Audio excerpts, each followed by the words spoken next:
नाशिक लोकसभा मतदारसंघातील शिवसेना भाजप महायुतीचे उमेदवार हेमंत गोडसे यांच्या नाशिक रोड परिसरातील बिटको चौकातील प्रचार संपर्क कार्यालयाचे उद्घाटन विविध मान्यवरांच्या उपस्थितीत करण्यात आलं। यावेळी मंचावर माजी मंत्री बबनराव घोलप, विजय करंजकर, आमदार ॲडव्होकेट राहुल ढेकले, आमदार सरोज आहिरे, निवृत्ती अरिंगळे, शांताराम घंटे, हरीश भडांके, संजय भालेराव, शशी उनवणे, रामबाबा पठारे, महायुतीचे घटक पक्षांचे माजी नगरसेवक संभाजी मोरुसकर, रमेश धोंगडे, सूर्यकांत लवटे, अशोक सातभाई, पंडित आवारे, अंबादास पगारे, प्रताप मेहरोलिया, जयश्री खरजूल, कोमल मेहरोलिया, ज्योती खोले, प्राध्यापक शरद मोरे, महायुतीचे घटक पक्षांचे पदाधिकारी नितीन खरजूल, श्याम पठारे, साहेबराव खरजूल, श्याम गोहाड, माधुरी पालवे, मंदा फड, तनुजा भोईर, शिवसेना, भाजप, राष्ट्रवादी काँग्रेस, मनसे, रिपाई, त्याचबरोबर महायुतीच्या घटक पक्षांचे नेते, नाशिक रोडचे पदाधिकारी आणि कार्यकर्ते मोठ्या संख्येने उपस्थित होते। सर्व मान्यवरांनी यथोचित मनोगत व्यक्त करून त्यांनी खासदार हेमंत गोडसे यांच्या विजयाचा विश्वास करत खासदार हेमंत गोडसे यांना पुन्हा एकदा प्रचंड मताधिक्याने विजयी करून संसदेत पाठवण्याचं स्वप्न पूर्ण करण्यासाठीच सर्वांनी एक दिलानं काम करावं असं आवाहन उपस्थितांनी केलं। कार्यक्रमाचं सूत्रसंचालन विक्रम कदम यांनी केलं। की मोदीजींचं आणि आपणचं हात बळकट करण्यासाठी आपल्याला धनुष्यबाणाला निवडून देणं आहे, परंतु फक्त मुद्दा तोच नाहीये। आपण बघता गेल्या 10 वर्षापासून जे काम भारतात चालू आहे तर 11 नंबरची अर्थव्यवस्था ही 5 नंबरला आली आहे। जेव्हापासून मोदीजी पंतप्रधान झाले, आतंकवाद संपुष्टात आलाय, एकही बॉम्बस्फोट आज भारतात होत नाही। तर पूर्वी बघितलं असतं आपण दर 2 महिन्याला कुठे ना कुठे बॉम्बस्फोट व्हायचे, दंगली व्हायच्या।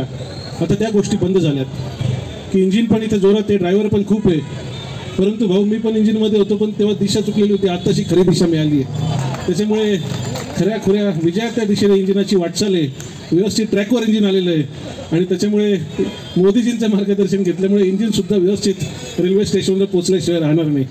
आणि त्यात मी आमच्या विजय बाप्पांचे आभार मानतो की त्यांनी गेल्या 2-3 वर्षापासून खूप मेहनत केली, खूप प्रयत्न केले, जनता त्यांच्याबरोबर होती, परंतु जे काही वरिष्ठ असतात त्यांच्या मर्जीमुळे ज्या काही गोष्टी घडतात त्याचं सर्वसामान्य कार्यकर्त्यांचं कसं नुकसान होतं, सर्वसामान्यांच्या भावना न जाणून घेता जर एखादी गोष्ट केली त्याचं जनमानसावर काय परिणाम होतं ते विजय बाप्पांनी घेतलेल्या मेळाव्यात दिसून आलं। कारण हेमंत आप्पाचं लीड आता भरपूर वाढेल आणि ते भूतो ना भविष्यात असं लीड घेऊन निवडूनच येतील।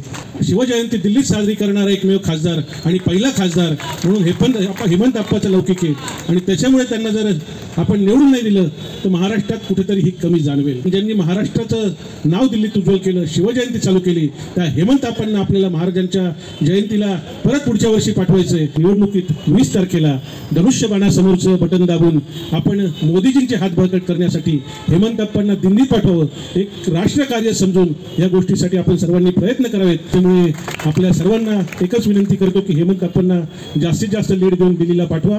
उमेदवारी 1 लाख मताचं लीड घेऊन येतील, सिन्नरचे उमेदवारी 1 लाख मताचं लीड घेऊन येतील महाराज। आता हे नाशिक तालुक्याची उमेदवारी 13 लाख मतं आहे, याच्यावरती तुम्ही सगळ्यांनी विचार करायचा आहे। हे नाशिक तालुक्याची उमेदवारी 13 लाख मतं आहे, किती मतांचं लीड घेऊन येतील याच्यापेक्षा जास्त बोलायची काही गरज नाही आहे। या ठिकाणी 100 नगरसेवक एक बाजूला आहे महानगरामध्ये, राहुल भाऊ 100 नगरसेवक आहे, ते सगळे नगरसेवक आपण तुमच्यासारखे सगळे कातून भिडल्यावर काय कमी पडणार आहे आपल्याला? नगरसेवक नगरसेविका सगळ्यांनी फक्त कंबर कसून भिडा, तुम्ही सगळे भिडले ना काय म्हणजे फार त्याचं वाटोळं करून टाकू। इकडून ते घाटाच्या वरतून इकडे दुडगुडू करत येणार पण नाही। गेले 10 वर्ष हेमंत आप्पाच्या माध्यमातून जसं आता राहुल भाऊंनी सांगितलं की 1200 कोटी रुपये, राहुल भाऊ खरं सांगतो की घोलप नानांनी जेवढे पैसे नाही आणले तेवढे त्या बापूने आणले होते आणि जे बापूने पैसे नाही आणले तेवढे ते आपल्या अहिरेताईने आणले होते। मलाही अभिमान वाटतो, म्हणजे केल्यावरती सांगितलेला माणूस बरा।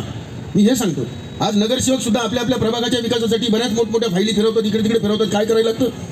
आज या भागाचा विकास जर आपल्याला करायचा असेल, या शहराचा विकास, या शहराची गरिमा जर आपल्याला वाढायची असेल तर ह्या शहराशी नाळ जोडलेली व्यक्तीच ह्या शहराचा विकास करू शकते, ह्या शहराची गरिमा वाढू शकते। हे सगळे जर एक संघ असतील, हे सगळे आज या शहरामध्ये 5 आमदार आहेत, बाजूला 5 आमदार आहे, तो 6वा पण आहे, नाना असं काठावर येईल पण येईल, म्हणजे साईची सही आमदार एक बाजूला होती। मी इकडे आलो म्हणजे काय हौसने नाही आलो, तुम्हाला सगळ्यांना सांगतो, इकडे आलो हौसने नाही आलो, माझा घात केला, त्यांचा घात केल्याशिवाय मी राहत नाही, तो विजय करंजकर, हे ध्यानात ठेवा। मी पण खमकाय लढणार आहे, लढून पाडणार आहे आणि तुम्हाला ते करून दाखवाल। प्रताप तू इंजिन पाहिलंय, तू कमळ पाहिलंय, तू शिवसेना पाहिली, सगळ्यांचे गुण अंगीकारले. आता मला तसे गुण अंगीकारायला लावू नको. इकडे आलोय ठीक आहे इथपर्यंत. नाना काल पण सांगितलं सगळ्यात, तुम्हाला कोणाला जर काही म्हणायचं असेल, तुमच्यात जर हिंमत असेल म्हणा विजय करंजकरला गद्दार. साल्यांना तुमच्या नावाची पाठी पुसल्याशिवाय राहणार नाही. तो विजय करंजकर मला कोणी गद्दार म्हणू शकत नाही. करा, प्रत्येकाने प्रत्येकाचा प्रभाग सांभाळा, प्रत्येक आमदाराने प्रत्येकाचा मतदारसंघ सांभाळा आणि प्रत्येकाने प्रत्येकाच्या भागातून लीड कसं जास्तीत जास्त वाढेल याच्यासाठी प्रयत्नांची पराकाष्ठा करा. तुम्ही कराल ही अपेक्षा व्यक्त करतो आणि थांबतो. जय हिंद, जय महाराष्ट्र. त्याच्यामध्ये 2 दिवस प्रचार बंद म्हणजे आपल्याकडे 8च दिवस शिल्लक आणि आपल्याकडे फौजफाटा भरपूर मोठा आहे. परंतु हा फौजफाटा लोकांपर्यंत पोहोचला पाहिजे आणि लोकांपर्यंत जाऊन आपल्या उमेदवाराबद्दल माहिती देणं, निशाणी माहिती देणं. हे रुटीन कार्यकर्ते इथं बसलेले सर्व मुरब्बी कार्यकर्ते. मी भाषण करावं मग त्यांनी ऐकावं आणि मग ते अंमलात आणावं असं काही नाही. अनेक निवडणुका पाहिलेले सगळे कार्यकर्ते आहे. तेव्हा आपण जिद्दीनं कामाला लागा. एवढंच सांगतो की मी 40 वर्ष राजकारणामध्ये सक्रिय आहे. मी अनेक खासदार पाहिले, आले गेले, बाहेरचे पाहिले. परंतु खासदार म्हटल्यानंतर 6 विधानसभा मतदारसंघाला सांभाळणारा एक लोकप्रतिनिधी असतो आणि बऱ्यापैकी खासदाराला कोणी चांगलं म्हणत नाही. परंतु एक अपवाद आहे की गेले 10 वर्ष आपाच्या बरोबर मी आहे. अतिशय उत्कृष्ट काम करणारा खासदार, अतिशय काळजीनं काम करणारा खासदार. मी अनेक वेळा जेव्हा दिल्लीला असतो, मी जर माझ्या रूममधून त्याच्या रूममध्ये 8ला गेलो तर खासदार नसतो. तरी आपण कुठे गेला तर ते म्हणतात की कुठल्या तरी मिनिस्टरची अपॉइंटमेंट होती, तिथे गेले 8लाच. म्हणजे एवढी काळजी घेणारे खासदार आमदार मी कधी पाहिले नाही.